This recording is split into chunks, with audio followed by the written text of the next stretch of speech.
사랑하는 우리 하나님의 성도 여러분, 이 시편이 총 몇 편으로 되어 있습니까? 예? 150편으로 되어 있습니다. 맞습니다. 그런데 이 시편은 이 150편이 아주 오랜 세월, 한 1000년의 세월 동안 쓰여진 시입니다. 가장 오래된 시가 어느 시일까요? 아마 시편 90편 모세의 기도, 그죠? 시편 90편이 보면 모세의 기도입니다.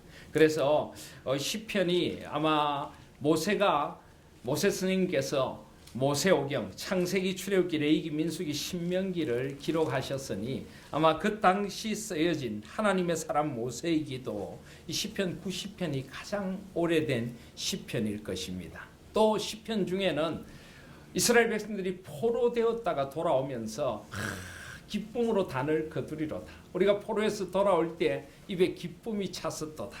이스라엘 백성들이 포로되어 돌아올 때는 약 주전 530년경입니다.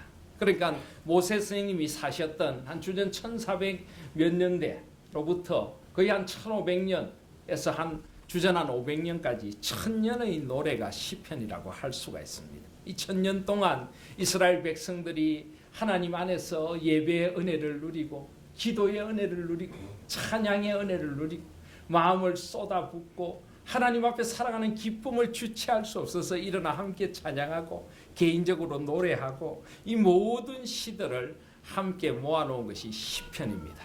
여러분, 제가 석사 박사의 전공이 시편이란 거 아십니까? 잘 모르시는 분들이 많이 계시던데, 저는 이 시를 좋아하는데 성경의 시를 만나고 난 뒤에 세상의 시들이 얼마나 참 얄팍하고 부질없는 것인가 하는 것을 느끼면서 이 시편에 매료되어서 제가 석사 박사학위 공부를 시편으로 했습니다. 근데 이 시편의 영성, 제가 전에도 한 그런 말씀드렸는데, 제가 이 시편을 공부할 때 우리 지도 교수님이 우리 같이 공부하는 학생들, 저보다 더 젊은 학생들에게 그런 이야기를 했던 그런 기억이 있습니다. 자네들이 아직 시편을 제대로 음미하기는 너무 젊어. 너무 젊어. 이 나이가 들어가야 시편이 점점 나의 영혼의 노래가 되고 나의 인생의 노래가 된다는 것을 깊이 깨닫게 됩니다. 이 시편 150편이라는 다양한 시편들을 하나님께서 이제 한 권의 시편집으로 모아주셨습니다. 그래서 시편이 안에 또 1권, 2권 하는 게 있다는 거 아시죠? 그죠? 시편이 총 몇 권으로 되어 있습니까? 150편이 총 5권으로 되어 있습니다. 5권. 왜 5권일까요? 손가락이 5개니까. 맞습니다. 제 1권, 2권, 3권, 4권, 5권. 우리 모세오경이 5권이지 않습니까? 아마 이 모세오경하고 맞추어서 모세오경 같은 이 창세기 제1권은 창세기와 좀 비슷한 그런 의미를 가지고 있다. 제2권은 출애굽기와 비슷한 의미를 가지고 있다. 제3권은 레위기와, 제4권은 민수기와, 제5권은 신명기와. 그래서 그렇게 이렇게 시편들을 좀 비슷한 주제를 가진 시편들을 함께 모았으리라고 생각을 합니다. 누가 모았을까요? 모릅니다. 누가 편집한 잘 모릅니다. 근데 사실은 압니다. 누가 모으셨을까요? 성령 하나님께서 주님 오시는 그날까지 우리 믿음의 사람들의 노래가 되고 기도가 되고 소망이 되고 꿈이 되고 우리의 눈물을 닦아주는 주님의 위로가 되게 하려고 이 시편 150편이라는 아름다운 시들, 아름다운 기도와 노래를 모아주신 줄 믿습니다. 그래서 이 시편을 일컬어서 모든 성경을 요약한 성경의 하나의 보석이다, 이렇게 부르는 사람도 있습니다. 시편이 참 얼마나 아름다운지요. 그런데 이 시편을 시작하면서 시편의 가장 큰 주제, 또 시편을 사모해야 할 이유를 모아놓은 가리켜놓은 그런 시편의 서문이 있습니다. 서문. 그게 바로 시편 1편입니다. 시편 1편. 우리가 시편 1편을 잠깐 한번 보시겠습니다. 시편 1편을 보시면은 1절에 시편 1편 잠깐 보시면 1절이 이렇게 시작합니다. 복 있는 사람은 악인들의 꾀를 따르지 아니하며 죄인들의 길에 서지 아니하며 오만한 자들의 자리에 앉지 아니한다. 결국 이 시편은 우리가 복 받기 위한 비결입니다. 진짜 복이 무엇인가? 진짜 복 있는 사람은 어떤 삶을 사는가? 그게 시편입니다. 오늘 낮에도 제가 말씀드렸는데 저 복에 대한 설교 많이 합니다. 오늘 오후에도 복 설교하지 않습니까? 진짜 복이 뭡니까? 진짜 복은 오늘 말씀처럼요, 시편 1편의 말씀처럼 악인들의 꾀를 따르지 아니하고 죄인들의 길에 서지 아니하고 오만한 자들의 자리에 앉지 않는 그런 삶 안 살아가는 것이 복입니다. 그런 공동체에 속하지 않고 진리의 공동체에 속한 것이 복이라는 것입니다. 얼마나 놀라운 복입니까? 전에도 말씀드렸지만 악은요 점점 우리의 신앙을 물들여서요 점점 그 악인들의 삶이 결국은 아무 의미 없는 열매 안 맺는 삶으로 점점 발전해 갑니다. 그래서 악인, 죄인, 오만한 자, 히브리어 원래 원어로 보면 점점 죄의 경향이 강해지는 것입니다. 악인들이란 것은 하나님이 원하시는 기준을 잘 못 맞추는 사람인데, 죄인들은 의도적으로 이제 나쁜 짓을 자행하는 사람들입니다. 그러다가 오만한 자, 하나님이 없다는 그런 자리까지 나아가게 됩니다. 점점 악은 이렇게 사람을 파괴시켜 갑니다. 처음에는 따릅니다. 악인들의 꾀를 따르다가 나중에는 그냥 아예 그 길에 섭니다. 그리고 그 다음에는 어떻게 됩니까? 오만한 자의 자리에 벌떡 주저앉습니다. 그래서 크레센도처럼 악이 점점 강해집니다. 악인, 죄인, 오만한 자 이렇게 되는 겁니다. 따르다가 서다가 주저앉아 버린다. 이렇게 악은 우리를 사로잡습니다. 그래서 그런 악에 빠지지 않는 게 복입니다. 여러분 복된 길에 서 계신 겁니다. 우리 하나님께 나온 것만 해도 여러분들은 복되신 겁니다. 또 두 번째로 반대로 이게 이제 우리가 그런 죄에 빠지지 않는 게 복이라면 구체적으로 우리가 복된 삶을 어떻게 살아가는가? 바로 2절의 말씀입니다. 오직 여호와의 율법을 즐거워하여 그의 율법을 주야로 묵상하는 자로다. 여기 오직이라고 하는 말은 그러나, 악인들은 그런 삶을 살지만은 악인들은 점점 죄에 빠지고 악에 물들어가지만 우린 점점 말씀에 물들어갑니다. 점점 말씀으로 성숙되어져 가고 말씀으로 변해져 가는 것입니다. 그래서 여호와의 율법을 즐거워하여 그 율법을 주야로 묵상한다 하는 말씀이 즐거워야 됩니다. 말씀이 송이꿀보다 더 달아야 되는 것입니다. 말씀을 사모하고 그 말씀의 은혜를 받고 싶고 그 말씀의 시냇가에 더 머물고 싶고, 그래서 주야로 묵상하는 자로다.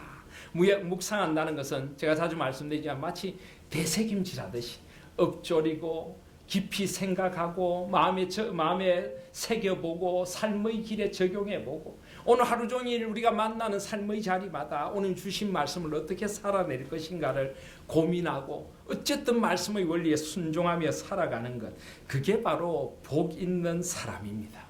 그런 길을 걸어가는 사람이 복되도다. 하나님 그렇게 말씀하시는 겁니다. 그래서 저는 이런 말씀의 복이 넘치는 공동체가 우리 하나님 공동체가 되기를 소원합니다. 그런데 그렇게 율법을 주야로 묵상하는 사람은 열매를 맺습니다. 3절에 보시면 그는 시냇가에 심은 나무가 철을 따라 열매를 맺으며 그 잎사귀가 마르지 아니한 같으니 그가 하는 모든 일이 다 형통하리로다. 철을 따라 열매를 맺으며, 오늘 제가 열매에 대한 말씀을 낮에도 나누었습니다. 어떤 열매가 있습니까? 어떤 열매가 있습니까? 저는 우리 하나님 교회 성도들이 정말 하나님이 원하시는 그런 좋은 열매 풍성히 맺는 삶 살기를 정말 원합니다. 우리 성도님들이 그런 좋은 열매 맺는 풍성한 삶을 살아갈 수만 있다면 저는 모든 것을 다 드려도 좋습니다. 그것이 바로 목사의 마음이고 또 주님이 주신 마음 아니겠습니까? 그렇게 풍성히 열매 맺는 공동체 되게 하여 주시옵소서. 그 잎사귀가 마르지 아니한 같고 그가 하는 모든 일이 다 형통하리로다. 하나님은 바로 이런 말씀의 열매 풍성히 맺는 공동체 되게 하려고 우리 하나님 교회를 세우셨고 이 시편의 말씀을 주고 계십니다. 그래서 그런 사람들이 바로 의인들의 회중, 오늘 4절에 보면 악인들은 그렇지 아니함이 오직 바람에 나는 겨와 같도다. 여러분 한번 비교해 보십시오. 3절에는 보면은 철을 따라 열매를 맺고 잎사귀가 마르지 아니한 같이 뿌리 깊은 나무가 있는가 하면 4절에 보면 악인들은 바람에 나는 겨와 같도다. 얼마나 이게 비교가 묘합니까? 뿌리 깊은 나무와 바람에 나는 겨. 아주 한번 불면 사라질 운명이 악인들의 운명이라는 것입니다. 세상의 권세를 누리고 교권을 누리고 떵떵거려도 하나님이 한번 후 불면은 다 날아가 버릴 인생입니다. 말씀에 깊이 뿌리 내리고 하나님께 깊이 뿌리 내린 삶을 살아가셔야겠습니다. 그래서 5절에 보면 악인들은 심판을 견디지 못하고 죄인들이 의인들의 모임에 들지 못합니다. 6절에 보면 무릇 의인들의 길은 여호와께서 인정하시나 악인들의 길은 망하리로다. 그래서 이 시편 1편이 이 시편의 시편집 서두에 있는 이유가 무엇입니까? 진짜 복 있는 길이 뭔지, 의인의 길과 악인의 길을 놓고 의인의 길을 걸어가라는 겁니다. 악인의 길을 피하라는 것입니다. 오늘 낮에 주신 말씀대로 하면 육체의 소욕을 따라 열매 맺는 삶을 피하고 성령의 열매 맺는 삶을 살아가라. 그래서 이 시편 1편을 초두에 놓으신 것입니다. 그런데 이런 시편 1편 같은 시를 다른 말로 토라시라고 부릅니다. 뭐요? 토라시. 이 토라라고 하는 말이 히브리어인데 무엇을 가리켜 보인다. 삶의 길을 가리켜 보인다. 이것을 토라라고 부릅니다. 그런데 오늘 이 율법이라고 하는 말이 원래 히브리어로 토라입니다. 또 모세오경, 성경의 기본이 되는 창세기, 출애굽기, 레위기, 민수기, 신명기도 토라라고 부릅니다. 그래서 이 율법의 아름다움을 가리키는 시를 토라시라고 부릅니다. 그런데 이 시편에 보면은 토라시가 여러 편이 있습니다. 근데 가장 대표적인 토라시가 몇 편일까요?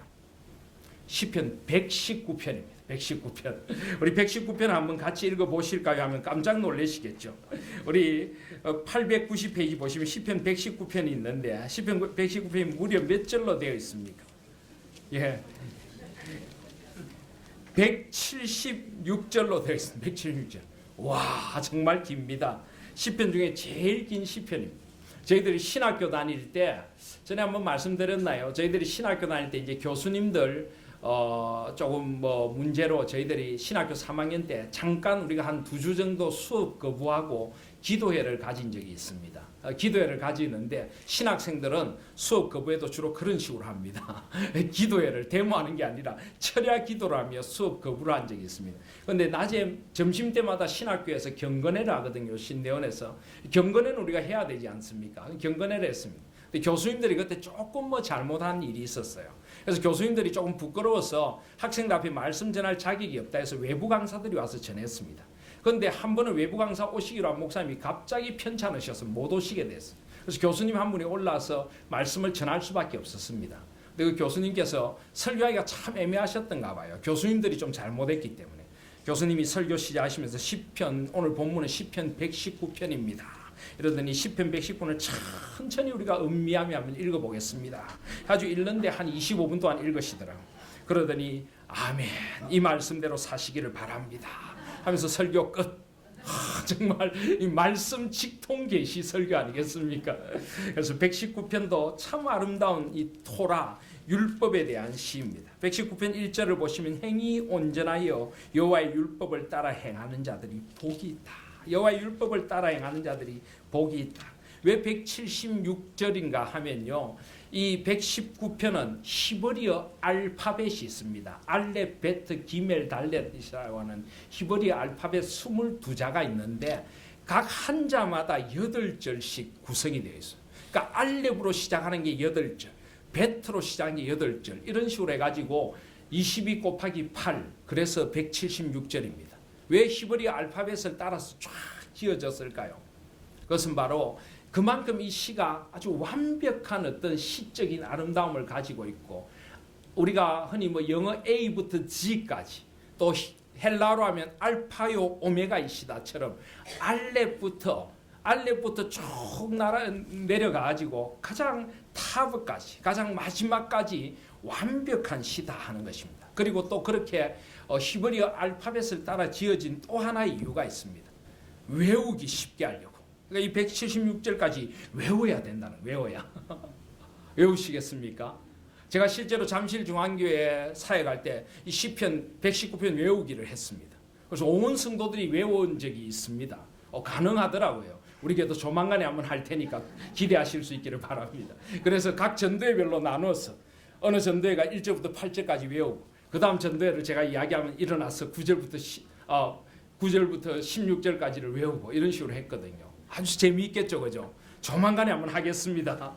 그래서 이 말씀을 따라 사는 게 얼마나 아름다운지, 119편 말씀이 얼마나 아름다운지 모릅니다. 특별히 우리가 잘 아는 말씀 97절이 아예 보시면 내가 주의 법을 어찌 그리 사랑하는지요, 내가 그것을 종일 작은 소리로 읊조리나이다.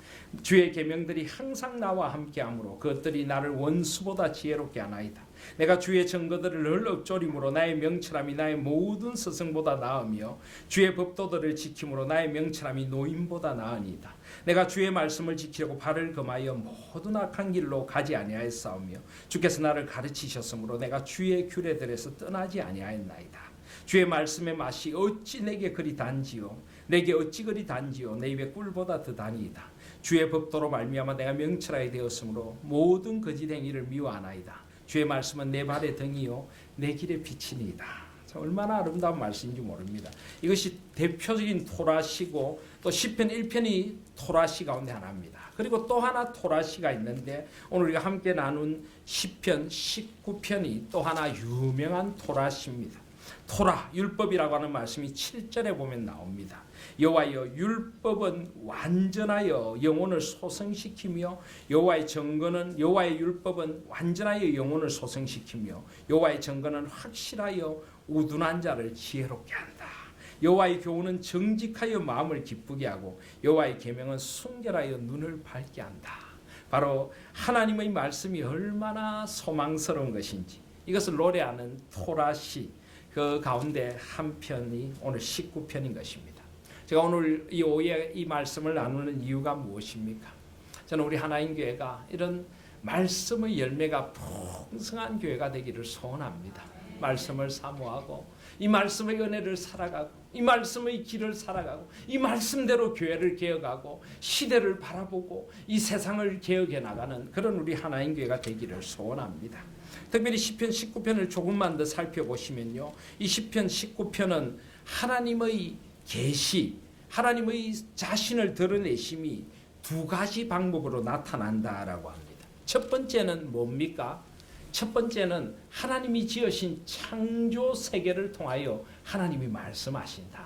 아마 이걸 여러분들 혹시 학교에서 그런 거 배우셨는지 모르겠습니다. 자연 계시다, 이런 말 배워보셨죠, 그죠? 자연을 통하여 계시하시는 것이다. 사실 이 자연 계시란 말은 별로 좋은 말은 아닙니다. 왜냐하면 자연을 통하여 계시한다라고 하는데 사실 이 자연이란 말 자체가 틀린 말입니다. 자연을 한문으로 어떻게 씁니까? 스스로 자자 있을 연자, 스스로 있는 게 자연이다. 여러분, 스스로 존재할 수 있습니까?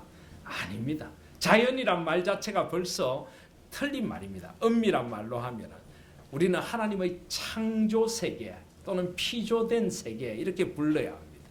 그리고 자연 계시다 이러면 잘못하면은 하나님의 말씀이 없이 세상 속에서 하나님을 느낄 수 있다, 이렇게 보여질 수도 있습니다. 그렇게 되면은 세상의 온갖 우주 만물 삼라만상을 통하여 신의 손길을 느낀다. 좀 이상하죠, 그죠?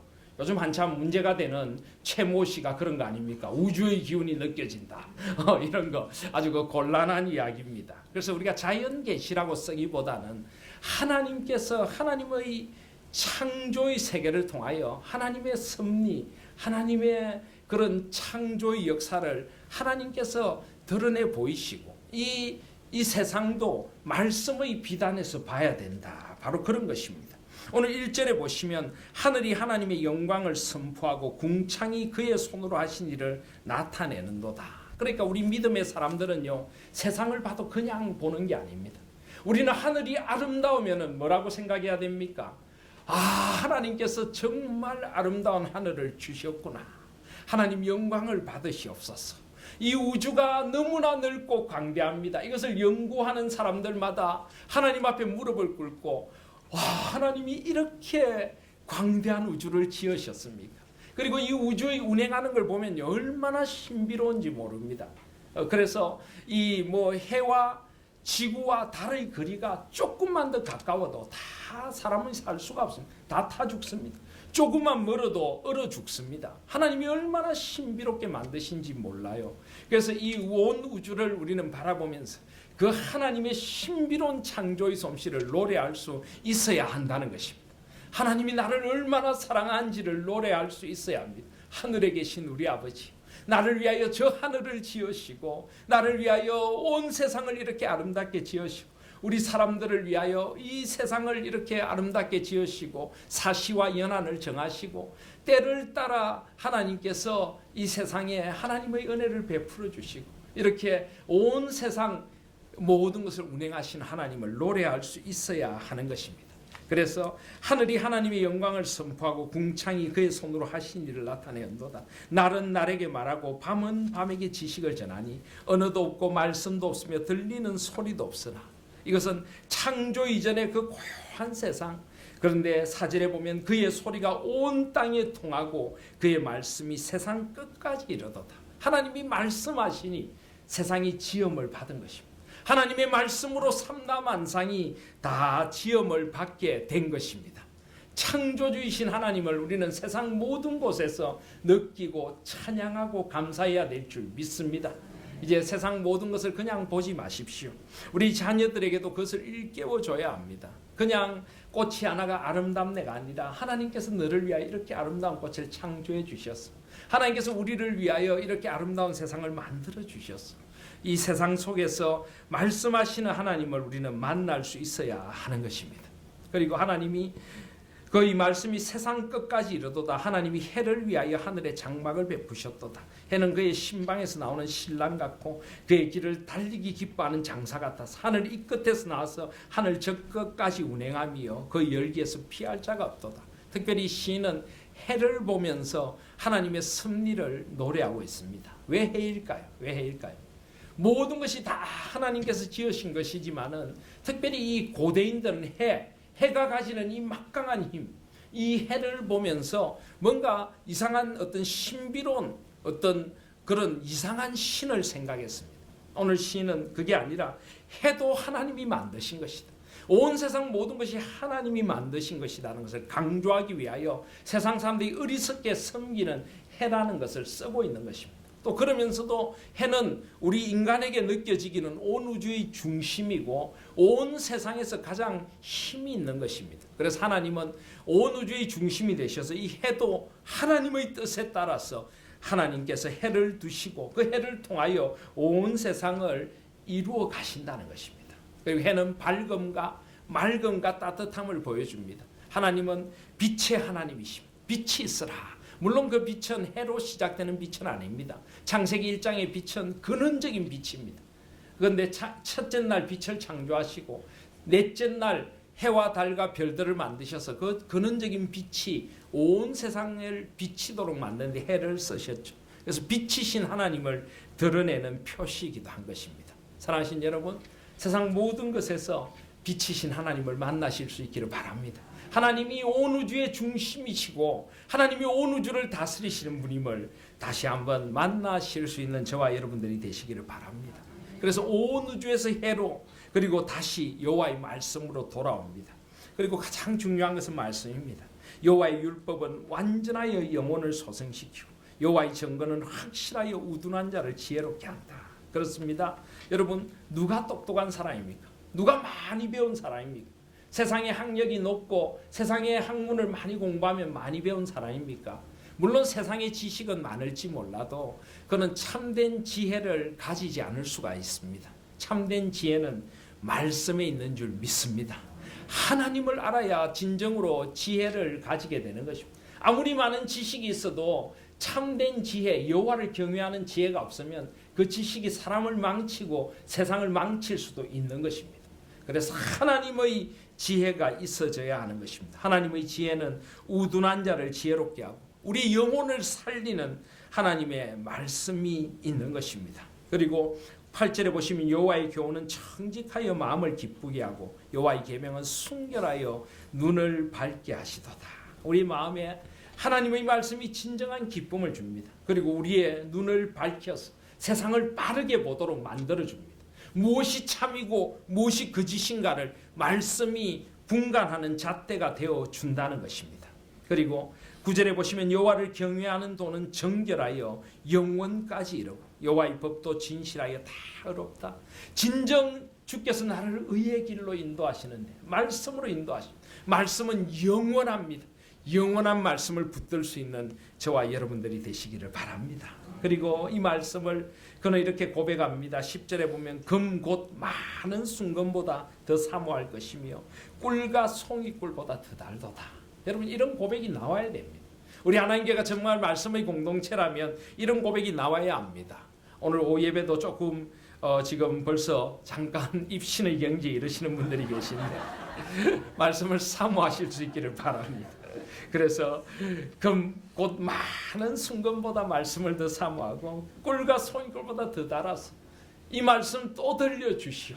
우리 그런 공동체가 되어야 하고 이 말씀을 사모하는 공동체가 되어야 합니다. 그리고 마지막으로 이 말씀은 무엇보다 나를 변화시켜야 합니다. 이 온 우주, 이 태양, 이 중심보다 더 위대하신 하나님, 말씀으로 우리의 영혼을 밝히신 하나님이 결국은 나를 변화시켜야 합니다. 이 말씀을 나에게 주시는 말씀으로 들어야 합니다. 그래서 11절에 보면 또 주의 종이 이것으로 경고를 받고 이것을 지킴으로 상이 크니이다. 우리는 말씀 앞에 경고를 받아야 합니다. 내가 이 말씀대로 제대로 못 살고 있는 것은 아닌가. 이 말씀이 주시는 복이 나의 상이 되어져야 하는 것입니다. 그리고 12절에 보면 자기 허물을 능히 깨달을 자 누구리요. 나를 숨은 허물에서 벗어나게 하소서. 나의 죄를 깨닫게 하시고 나를 허물에서 벗어나게 하시는 말씀이 들릴 때 우리가 말씀에 반응해야 합니다. 말씀에 반응해야 합니다. 돌아서라면 돌아서야 하고 잘못되었다면 잘못된 줄 알아야 합니다.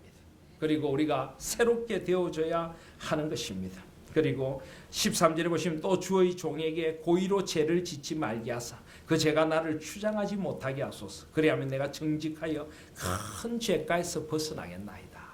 삶의 모든 자리에 주님의 말씀을 따라 살면은요 큰 죄에 빠지지 않습니다. 세상에 오염되지 않고 주님의 백성답게 평생 하나님 원하시는 아름다운 열매를 맺을 수 있는 것입니다. 그래서 마지막 고백이 이것입니다. 14절에 보시면 나의 반석이시요 나의 구속자이신 여호와여 내 입의 말과 마음의 묵상이 주님 앞에 연락되기를 원하나이다. 아멘. 하나님은 우리의 반석, 우리의 구속자이십니다. 하나님이 내 입의 말과 마음의 묵상을 지켜보고 계십니다. 늘 말씀을 묵상하고 하나님의 말씀을 읊조리는 나의 삶이 주님 앞에 연락되기를 원하나이다. 주님은 그런 사람을 찾고 계신다는 말이죠. 저는 우리 하나님 교회가 이런 풍성한 말씀의 공동체가 되고 우리 성도님들이 말씀을 송이꿀보다 더 사모하고 늘 묵상하여서 말씀 그 영원한 복을 마음껏 누리는 복된 공동체, 복된 성도들 되시기를 주님의 이름으로 축원드립니다. 아멘.